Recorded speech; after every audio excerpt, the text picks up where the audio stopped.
Welcome to MedShark Insider with Bill Fukui, your expert host on all things medical marketing and SEO. Hello, everybody. Welcome to another episode of MedShark Insider. Today, we're going to maybe take a little diversion from just doing everything digital in terms of SEO and websites, because we talk a lot about those types of things. But I want to have a conversation with a person I've known for many, many years, who actually kind of trained me and kind of broke me into the medical advertising world 25 years ago. And we're going to talk largely about a bigger picture about marketing, medical practices, even back when we didn't even have digital, and kind of how we got there today. So my guest today is Tammy Kehe, and she is the president of Network Affiliates Incorporated, where I started in medical advertising, again, 25 years ago. And Tammy was already at that point a seasoned veteran when it came to marketing medical practices. So I learned an awful lot. And I'll be honest with you, I still learn in almost every conversation I have with her. I've told her I walk away with new things just by having a 5-minute conversation with her. So welcome today, Tammy. Thank you very much, Bill. I appreciate you having me. It's nice to be here. And yes, we've known each other for a long time. That's for sure. Yeah. Yes. We have, I valued that relationship, and to that I would not be where I am today, or my family would not be where I am today, had it not been for you and the family at Network Affiliates. So I'm very appreciative of that. Well, but today, do me a favor. I know you obviously really well. Why don't you share a little bit of your background with our audience so they can kind of understand where you're coming from? Okay, perfect. Appreciate that. So my journey here at Network Affiliates started 34 years ago. That's hard to believe. So my whole professional career has been here at Network Affiliates. And it's been a tremendous path, that's for sure. So I came to work for the Fukui family basically right out of college, and got involved with professional service advertising, which at 34 years ago, I didn't even know what that was. As you know, Mr. Fukui basically was one of the first professional service providers. He's a personal injury attorney to advertise. And that changed the world as we know it today, just in terms of providing tremendous advertising and marketing campaigns for many service providers across the country. So I started out in the arena 34 years ago and kind of have worked my way up and through the organization, and now very proud to be the president and owner of this company that has been the passion of my professional life, throughout my entire career. So I love working with physicians and lawyers. I love the challenges that it affords. Believe it or not, there's a lot of similarities between the two verticals on the medical side and the legal side. It's ever changing. It's incredibly competitive. I don't see that changing at all in the coming years. You know, the public is so used to now seeing doctors and lawyers advertise their services, where 30, 40 years ago, that was something that was just so not traditional. You know, you're used to the restaurants, movie theaters, auto dealers, but now the norm with medical marketing and legal marketing is every bit a part of the entire marketing universe as every other business that advertises. So I do feel a sense of pride that we had a lot to do with that, just in terms of really, just the start or invention of a vertical that is probably now one of the largest verticals of marketing. Yeah, Tammy, a lot of people may not even realize this, but back when we started, there was a time when lawyers and doctors and dentists, physicians, they couldn't advertise. It was illegal for them to advertise. And it wasn't until about 1977 with the Bates decision that it actually allowed professional service. You couldn't even take out a yellow page ad back then. So we came from a completely different era. But I think some of the things that you talked about in terms of, the similarities and how this industry has only become more competitive, whether it's legal or medical, and I agree, it's only going to get more competitive. But I think there are things that I would like to maybe have you kind of share insights, and for the audience that doesn't realize the medical and legal space, as much as there's similarities, I am going to tell you that the legal space is significantly more competitive. Yes, that's true. It is by far more competitive. And for plastic surgeons or dentists that think, well, our business is so competitive, let me put that into perspective. You've got maybe 8,000 board certified plastic surgeons in the country, right? ASPS members, maybe about 7,000 to 8,000. You've got 93,000 registered personal injury attorneys in the US. That's more than tenfold the number of competitors in your space. And combine that with, in each market, for every one, plastic surgeon, that's just in personal injury alone. That doesn't mean criminal, Right. Family, divorce. That's just personal injury alone.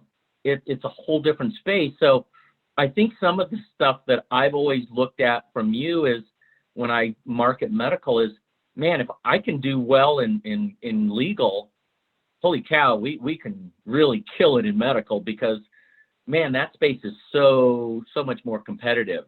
Would you agree with that? Oh, I would totally agree with it. I mean, and how it's grown over the last, I'll just say the last 25 years, Bill, is just incredible. When you look at kind of historical trends in terms of spend.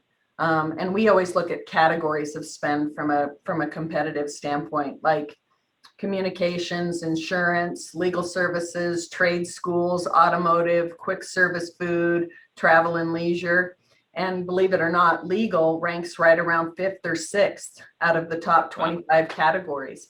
And it is the only category over the last 25 years, with the exception of last year. The COVID year was a little different, but it is the only category that has never, and I mean never, seen a decrease in marketing spend in the top 125 markets across the country. So what does that tell you? It tells you that, okay, and it tells you a couple things. Number one, there's opportunity with advertising and marketing and building a brand for professional service providers. Again, pick a vertical, there's opportunity there. And secondly, it tells you there's money being made, because let's be honest, people don't invest money at that level for that many years if they aren't making money. And that's what everyone's in the business to do. And there's nothing wrong with saying this. It is about the money. It's about the revenue.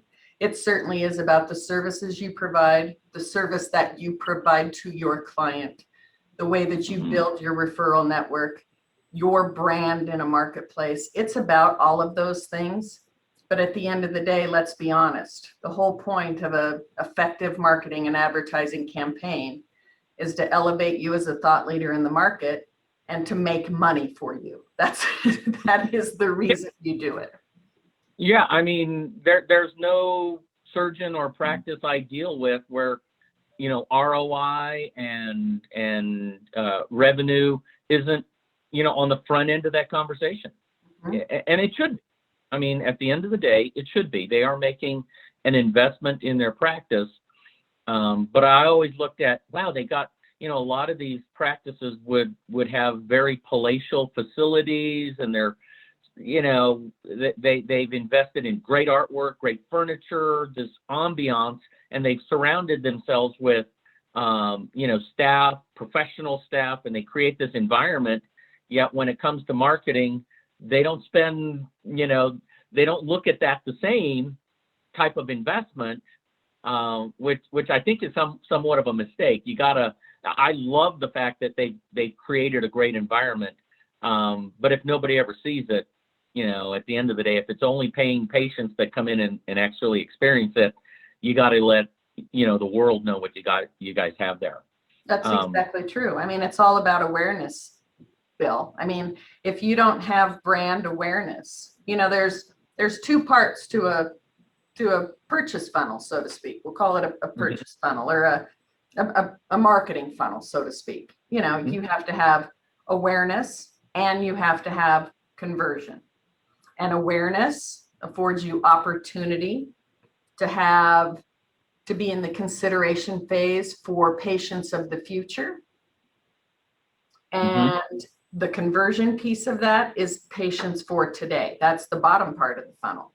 And oftentimes people don't realize you need both pieces within an advertising and marketing campaign. You need brand building and conversion in order for people to see this lovely thing that you built, to experience the incredible benefits of what you provide, whether it's, you know, whatever type of service you provide, whatever type of physician you are, you're providing results.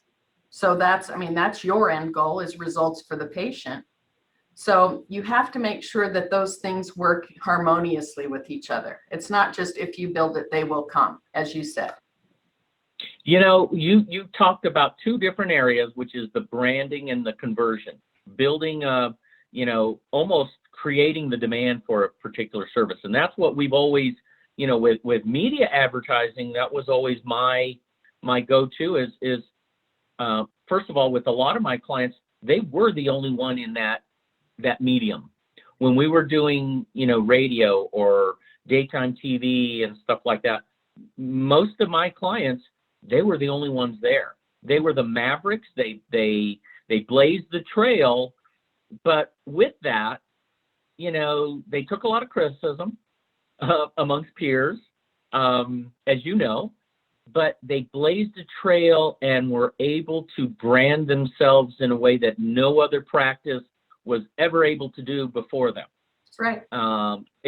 They became almost, at least to their target audience, and were buying media based on a demographic. In that demographic, they were the name synonymous with that particular service. And so I don't think that that's changed. I think the years ago when we talked about direct response advertising, we used to say, oh, well, I got to run ads and man, the phone's got to light up, right? We always talked about, well, and there was a time when that was the case. But I think today, like you said, this buying cycle, this marketing process that we have to go through, consumers got so many more resources to access information, compare providers, and do all these things. Yes. Media advertising can absolutely create the brand and stimulate the interest and demand for that particular service, or interest, curiosity for it, etc. But now, instead of just picking up the phone and calling, now they've got a lot of internet types of digital marketing that they can access. So you're right. It absolutely needs to work, you know, hand in hand. And the practices that get the biggest ROIs are the ones that are actually effectively doing that. Yeah. You know, they create the market and then build the funnel for it. Right.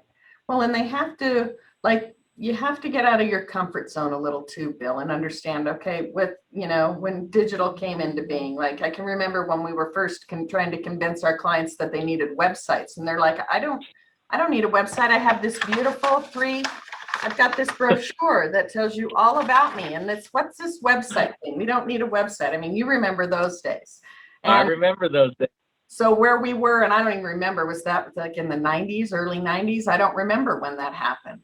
That was mid to late 90s. Mid to late 90s. Okay. So we went from, I have a brochure, why do I need a website, to really where we are today, that your web property, your web asset, and I don't even call it a website because I think it underestimates, or it doesn't accurately describe the value of what that is to you. But your web assets are your most valuable employee. Absolutely 100% the most valuable employee. It is available 24/7, 365 days a year, always energized, always ready to deliver to whatever the consumer wants, has sustained throughout COVID, and I say this tongue in cheek, is not looking for any kind of hybrid work from home, work within the office situation. I mean, they are engaged and willing 24/7, 365 days a year. So I invite you to look at your web asset as your most valued employee. And then you also have to look at this employee as someone that also needs to be fed, so to speak. And it's other avenues that feed those web assets, that elevate your brand and make you very relevant in the consideration phase for whatever service they need that you provide. And the way in which you have to do that today has changed because, number one, the consumer, the prospective client, has all the power. See, that's the hardest thing about marketers. We used to have the power. We decided that we're going to run a schedule within whatever media, television, radio, now there's OTT, CTV, I mean, billboard, out of home, whatever it is. The consumer has the power now because they have access to you with this valued employee when they want it. They're going to consume your information. They're going to research you. They're going to do everything they want to do when they want to do it, whether it's on a mobile device, a desktop, whatever it is. But the question you have to ask yourself is, how are you engaging them to get them to where you want them to be? And so I would encourage your listeners and your clients and the people that you provide an awful lot of tremendous service to really think outside of, how can I differentiate? What can I do differently from what my competitors are doing? And engage people through sight, sound, motion, and emotion, because that's the beauty of advertising and marketing, is that you have the ability to engage people in a very personal way. And depending upon the avenues that you choose, you're basically being invited into their home. Again, regardless of the screen they're consuming on or the medium in which they're consuming you. So don't ever underestimate that, and also understand what the power of video does to a potential relationship with a prospective client, whether it's coming from the service provider themselves, doctors, lawyers, whomever, or from their clients. It's super powerful. And if executed properly, it affords you that opportunity to have that incredible top of mind awareness and that brand perception that you need. You have to have that at the top of the funnel in order to get the patients closed at the bottom of the funnel. Tammy, I love the fact that you're talking about, messaging as part of this. And really at the end of the day, one of the areas that I would add to the website that, and again, I agree, it's not a website, it's web property. It really is your virtual you. And that's why, I think practices really do spend a lot of time building their website, and they should. This is not something where you can just, like you said, get a piece of paper and I'm going to create a brochure. You can change that next week. Yes. Websites, build it. You're going to live with that for a while. Yes. That is your virtual you, and I think practices really do take that more personal than other types of advertising. But I would add to that the social media aspect, particularly in cosmetics. Yes. And this goes directly with what you're saying. People want to build relationships. This is no longer about advertising a widget, a product that I can, that's a commodity. At the end of the day, when we're talking about surgery or hundreds of thousands of dollars when it comes to legal services and medical expenses and things like that, now it becomes a trust marketing. It is about relationship. It is about who's not only the first one to get exposure, but who's the first one to develop a rapport and relationship with those prospects, because I can now search and look around and shop, whatever you want to call it. Right. But I can look at reviews. I can look at all the other things, and somebody's going to earn the opportunity to get my business. Right. Okay. But one of the things that we talked about earlier in an earlier conversation was, when I look at practices Google Analytics, and our business is SEO is a large part of what we do. Sure. So when somebody search for breast augmentation, Dallas or New York, our clients' websites show up for that, which is obviously important. But when I look at Google Analytics from practices that have been more established, that have built a reputation and have done other types of marketing, not just search, what we're finding is that those are websites that have huge domain authority. Right. Like a lot of the websites that really kill it on the search engines, they've done media advertising. They've done other types of advertising, and that has hugely fueled their credibility online by Google, the traffic that comes to that site. But one of the things that Google also recognizes is that they're branded traffic or repeat visitors. And that happens when you have a well-branded business or reputation where people search for your name, search for your domain, and that's how they get there. And Google knows that. Right. Google knows it's branded, and when they're repeat visitors. So branding and external marketing, advertising, media marketing, I don't want practices to think that, oh, well, I can't do that, and I'm just going to focus on this. Understand that there are going to be practices that really do really well. And there are times when practices come to me saying, this guy's really killing it on Google, and he hasn't been around that long. Where did he come from? I've been out here, my domain's so much older, I've got so many more pages, yet he ranks higher than I am. And I'm like, well, let's take a look. And then when you look at backlinks, you look at, what's coming in, the traffic that's coming, he's doing some stuff other than just SEO, okay? Right. He's doing some other stuff. And so, like you said, it all kind of works together, and it's finding that combination in the right marketplaces and in the right, services that we're going to try and market, where the media mix makes sense, where it can all feed on each other. But right. I love that concept. And it has to make sense financially. I understand that, because there's not an infinite pot of money that every practice or firm has to allocate to marketing. Because in this day and age, it would be great if there was, because there are so many mediums in which you can invest. And the point is, diversification is going to be very important to you. And having a partner that understands, okay, from a competitive standpoint, how do we build this brand and generate leads at the same time? Because brand building is long-term.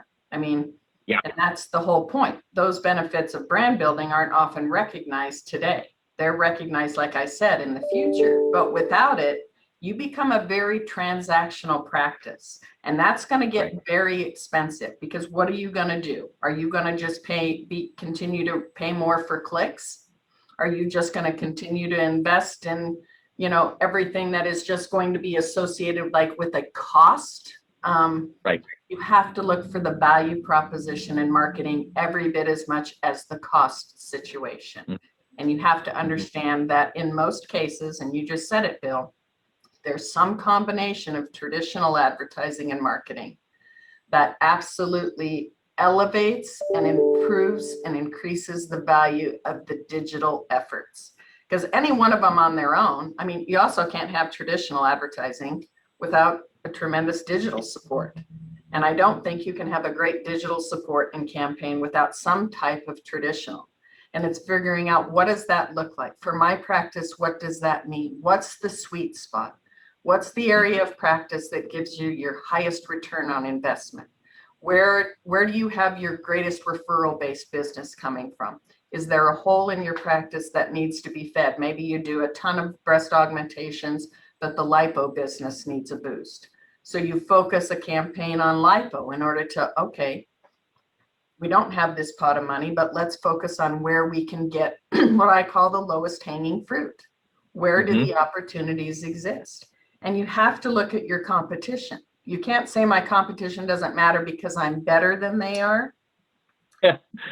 You probably are. You're probably better than them, but you still have to look at your competition, because there's only so much share to be held within a marketplace. Okay. So just because there's more doctors, more lawyers, more physicians, more whatever the service provider is that enter a marketplace, the market is the market.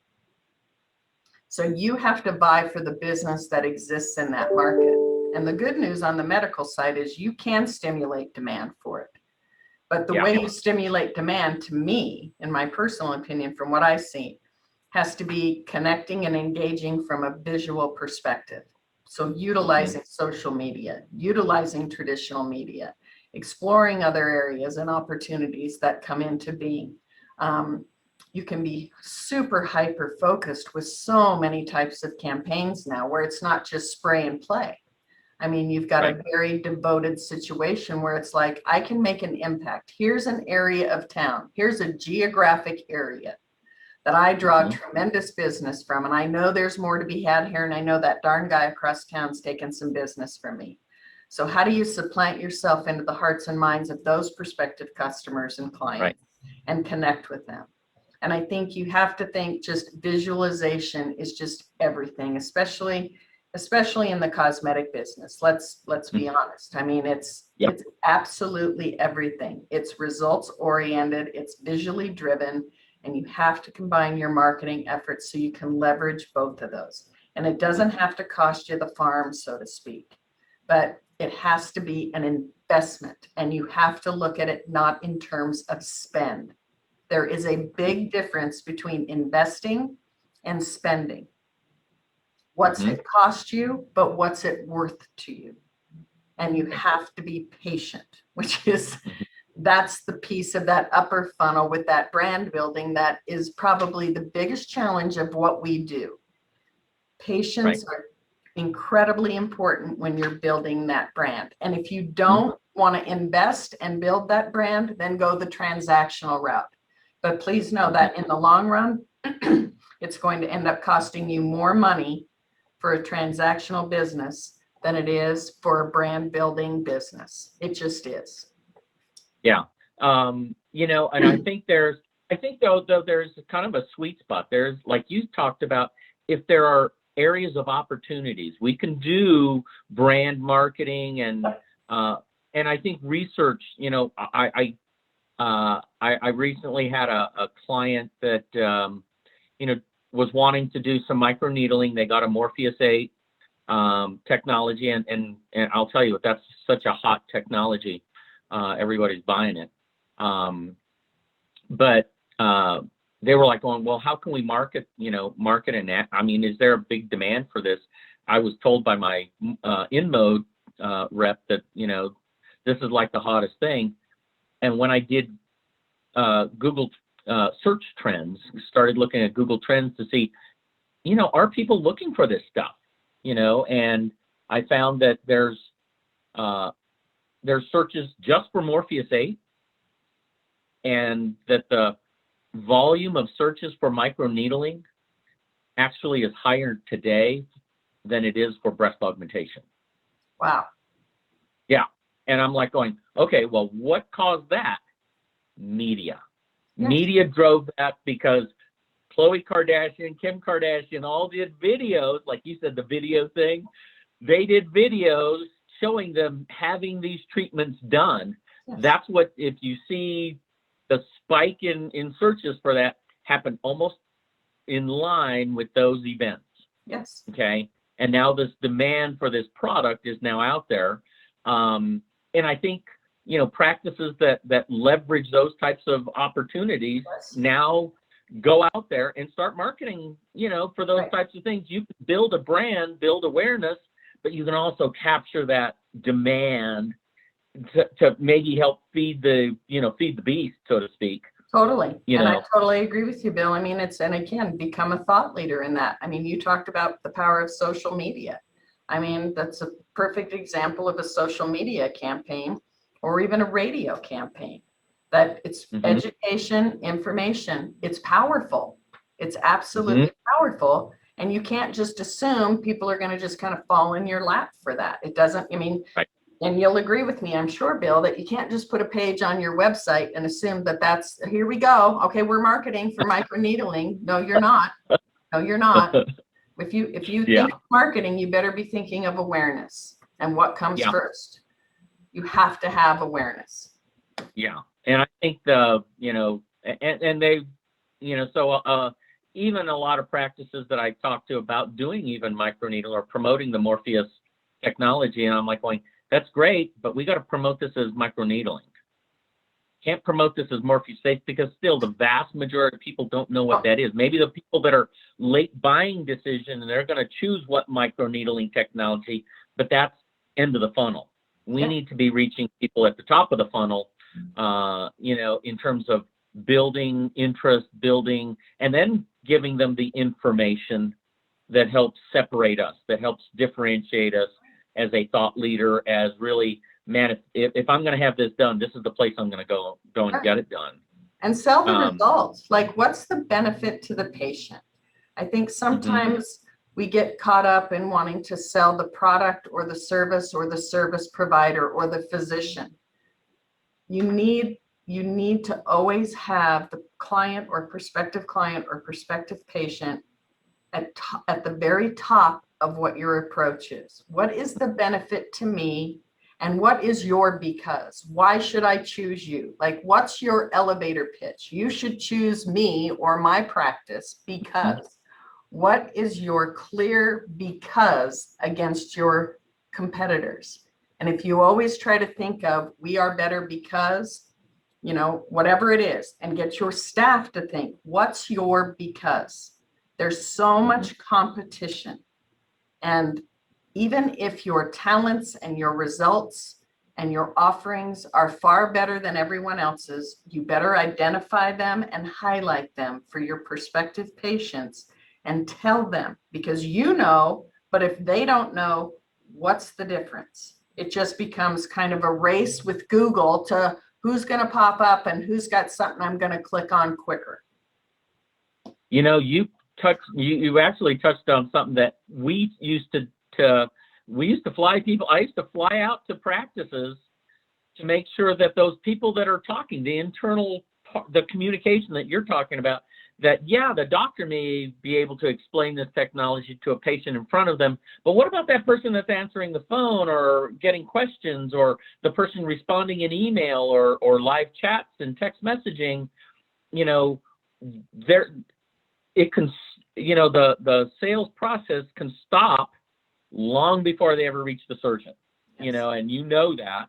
Yes. And I think, one of the things that we used to do was we used to secret shop and train staff. We had an entire training manual, but I think that whole concept, and I think the industry's kind of adapted, to a lot of that type of thinking, but it's theoretical.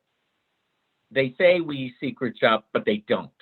They say, oh, I've got great people answering the phone, but they've never called as a prospective patient and go, holy cow, I can't believe we just said that.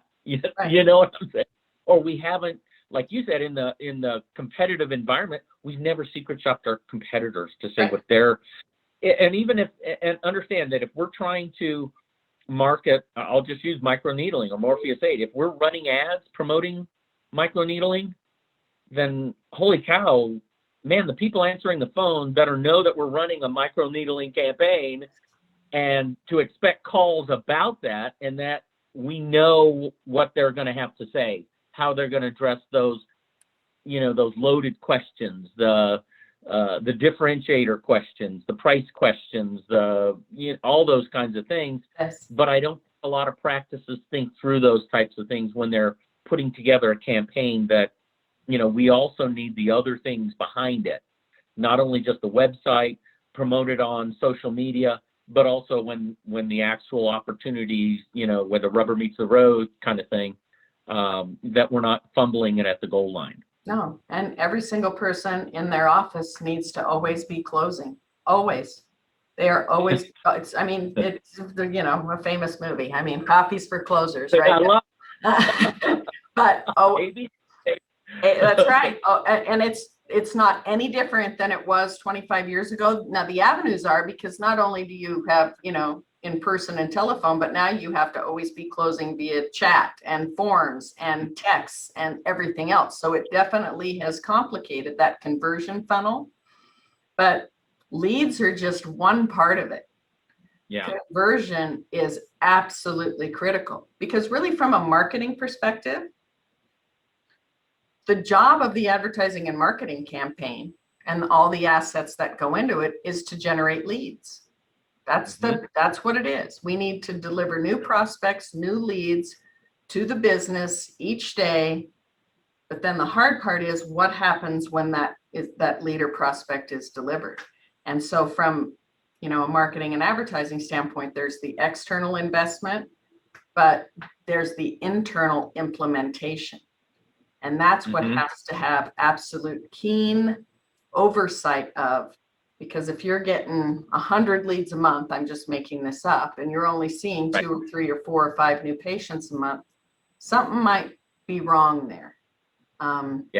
And that is something that, again, that's every bit as part of the funnel as all the external avenues are. So your whole kind of walk down memory lane of the training and the secret shopping, and if you've got a little bit extra time, call your competitors, and you might be wowed by how they do handle the call. Like, geez, that's great, that's a really great, and you might be like, holy heck, that's awful. Which then you need to figure out how your people are being handled. And I think there's companies out there, Bill, correct me if I'm wrong, that actually can do ghost calls, so it doesn't come from numbers that, okay, this is the doctor's neighbor, this is the doctor's wife, or the doctor's husband, whomever it is. But I would invest in that. Whether you do any external marketing or advertising at all, I would strongly recommend that you secret shop your staff once a quarter, at least.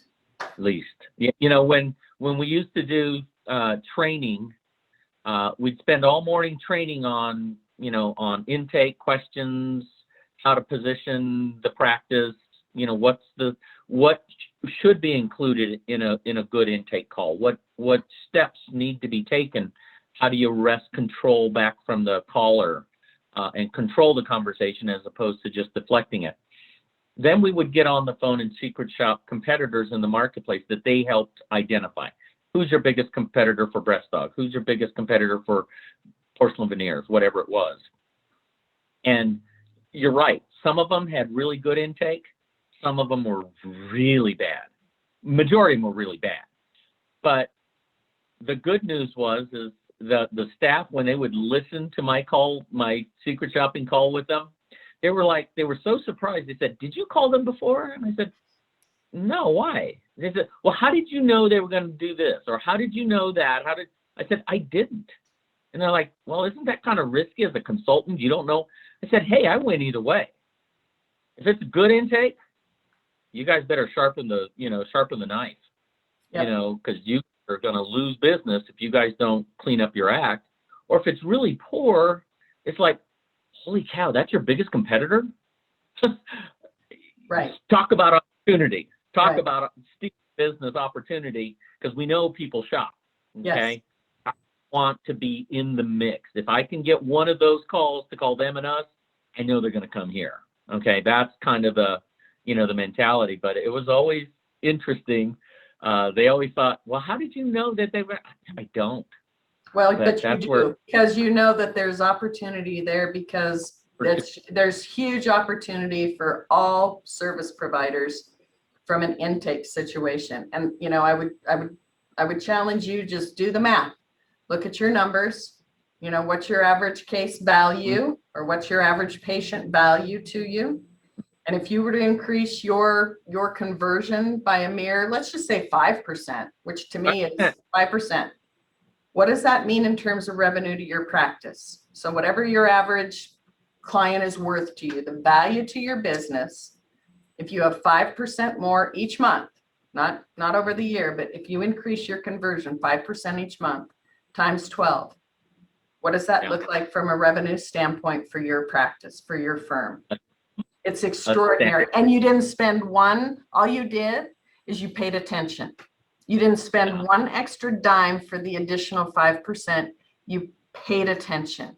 and you made Yeah. tweaks to your internal situation, and you focused on the fact that I'm getting the leads, I need to increase the conversion. Everybody wants more leads. And my point is, if you are not capturing and capitalizing on the leads that you are getting and making sure that every single lead that you want is coming through your door, you are leaving a lot of money on the table or spoon feeding your competitors because you didn't close them. Yeah. Yep. Makes perfect sense. Hey, I'm going to regress a little bit, Tammy. You had mentioned OTT. Yes. I started thinking about OTT maybe about, I would say about a year and a half ago, maybe a year ago. We started looking into some of that. Give our audience a little background. What is OTT, and how is kind of traditional media or media advertising, delivery of media advertising kind of changing with this new digital environment? So it's connected TV or OTT. So it's CTV or OTT. Over the top is what OTT stands for. There's also the reference to CTV, which is connected TV. So that is where you are streaming your programming content. I'll say that, whatever video content, whether it's sports or The Bachelorette or, Beverly Hills Housewives or whatever the heck people watch. But it's where instead of having a subscription-based provider like cable, dish, DirecTV, you're streaming all your programming content through a device that's attached to your TV, or if you have a smart TV, through an app on your smart TV. So you have a lot of people that are what we call cord cutters, which means they're getting rid of the cable and the DirecTV and the dish, or cord nevers, people who have never had it. The younger generation, they don't even know. I mean, it's funny. I ask my kids, do you know the difference between a broadcast or a cable station? And they're like, they don't even understand the vernacular. It doesn't mean anything to them. They're just like, what are you talking about? So, it's no different than like a phone with a cord on it that, you used to have to stretch into another room to have privacy when we were growing up as kids to talk. So there's a tremendous percentage of our population. It averages 25 to 30%, and those figures change every day. So I'm not pretending to be an expert on the exact percentage, but you've got, 25 to 30% of people who are not utilizing a service to watch programming, to watch television, to consume content. They're streaming it. So that's opened up an opportunity for advertising. You can now purchase advertising within streaming platforms. And, I can, like Hulu, that's a streaming platform. So if you've got a Hulu subscription and you go to that to watch and you get served ads, that's a mode of advertising. That's connected TV. That's over the top. That's streaming advertising. Everybody's familiar with Netflix. You can't advertise on Netflix. Boy, did they make a mistake by not monetizing that, because holy cow. It's just amazing to me. But that everybody can understand Hulu, Netflix. You have opportunity with streaming content to serve up advertising in a very specific, targeted way. Broadcast television is a reach vehicle because it reaches more than just who you're targeting because of how it's distributed. Goes in, 99% of homes in the marketplace will have the potential to see your message through a traditional broadcast buy. With streaming, you can target, I don't want to say the household, but because that's programmatic and that's a whole nother discussion, Bill. But like if I want to reach females 50 plus, average household income of 150,000, that message can be delivered specifically to those homes, because all that information, nothing you do, there's all kinds of intel that's collected on everybody that's got an IP address based on your household and your purchase history and everything else. So it's another opportunity to be able to reach audience that are not consuming media in a traditional format. It's no different than satellite radio compared to local broadcast radio. I mean, it just keeps keeps growing and growing and growing with all these additional mediums. And it can be a very effective form to use for very targeted advertising campaigns. And I think you kind of touched on it too. This demographic that is embracing this, cutting the cord and not wanting to pay cable television and never have or whatever. That's this millennial and Generation Z, which quite honestly dominates plastic surgery and cosmetic. I mean, that it's the Instagram audience. It's the Snapchat audience. And I think those are, if a practice is looking at what can I do to market maybe where there's less noise, where there's fewer competitors, and there's a lot fewer competitors in those spaces, in the medical space. I know a lot more attorneys, legal is now doing a lot more of that, but I still don't see a lot of medical really embracing or really having recognized that opportunity with that demographic. I think that's the right demographic for OTT or CTV. Well, it's an opportunity, and it's not that it's inexpensive, because understand, Bill, the more targeted you get with your approach, the higher your cost per thousand goes, but then you don't have the waste. So then you're delivering messaging to a very specific target audience that you definitely want to reach for particular procedures. And if you have different demo cells based upon the procedures you're offering, maybe if you have a medical spa that you have, certain demographic for that compared to the breast dog patient or the lipo patient, whatever the case may be, you can be very, very targeted with that. And there's less minutes of advertising in streamed program. I think, and don't quote me on this, it's maybe, I don't want to say it because I don't want to be wrong and someone says that woman doesn't know what she's talking about, but there's much less advertising within an hour of stream program than there is an hour of traditional program. Linear broadcast. So the environment is much less competitive, but again, it's not a reach vehicle. It's a very targeted vehicle, but it does present opportunity. And my point is, there's so many opportunities out there. In order for you to build your brand within the audiences that you know exactly who you want to go after, and to explore those and make sure that, if possible, they're a part of your overall marketing campaign. So you have all these wonderful mediums: social, digital, OTT, CTV, potentially radio, even ECRM, your database marketing, your referral-based business, traditional television, whatever it is. So they're all working together. And making sure that investment is looked at holistically and collectively. But again, I go back to then your intense focus on the leads and the conversion, because it's a complete waste if you don't know what is being generated. And of course, don't think you can just rely on people to say, how did you hear about us? Because nobody's going to say on OTT. No one's going to say that. They're just not. I would expect 95% of the responses, if that's how you track where people come from, they're going to say your website. And then you have to ask yourself, how many vehicles do you have driving prospective patients and clients to your website? And again, all working together. Yeah, no, really, really good information, Tammy. Thank you, Bill. I always feel like, there's, again, I'm never a time where I don't walk away with new talking points, new things to research, and hopefully learn more. I've been in this business a long time. We started together, but like you said, things change so quickly that in order for our clients to get the maximum benefit of what we do for them, we've got to continually stay on the cutting edge or leading edge kind of thing. Yeah, and embrace the passion of marketing and advertising for practices. It's a gamble. It definitely is. But I will tell you, it's worth it. And just look at it as it's without it, where would your practice be? Whatever avenue you choose, but it's fun, and there is no shortage of avenues to explore.